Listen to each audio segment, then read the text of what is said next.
The story of Theodore Kaczynski. Young Theodore was born on a warm spring night in May. As a very young baby, he was held in an institution for 9 months, where his family could only see him for 2 hours a day. Growing up, he was socially awkward and attached to his younger brother, David. He once told his brother he was worried of being abandoned by him. Theodore was a little jealous of David because David was not socially awkward and somewhat popular. Theodore loved his brother and mother very much. Curious young Theodore was very intelligent. At 13, Theodore's IQ was 165, which is well beyond genius.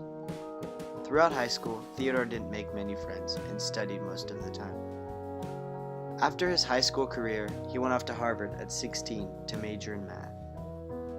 At such a young age, with such social problems, he was unable to make friends at Harvard.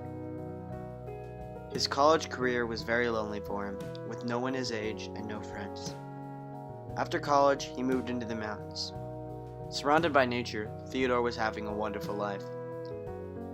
All alone, Theodore loved the nature and peace.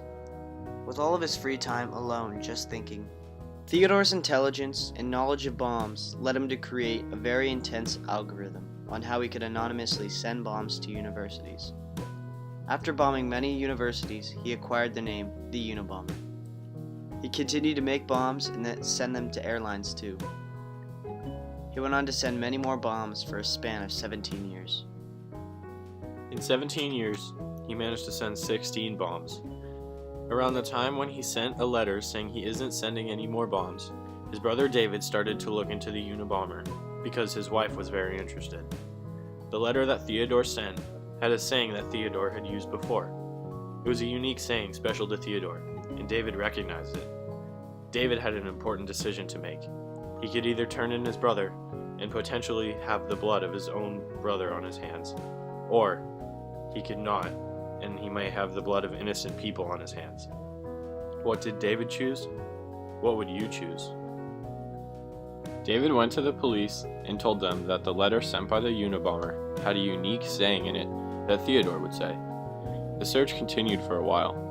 The SWAT put on padded vests and armed themselves with large artillery. As the SWAT trekked through Lincoln, Montana, in search for the world's most powerful, impactful bomber to date, they came across 2 hikers. One hiker had an encounter with Theodore himself and told the SWAT all about it.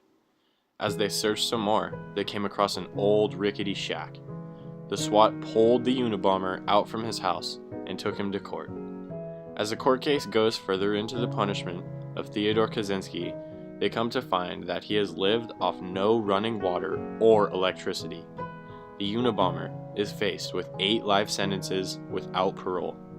Theodore had 8 counts of transportation, mailing, and use of bombs, as well as 3 counts of murder. He was caught on April 3rd, 1996. Theodore changed the way mail, security, and transportation of items function. The security of UPS, FedEx, and other major mail services was forever changed for the better. Theodore Kaczynski is still alive at the ripe age of 75 in a maximum security cell in ADX Florence.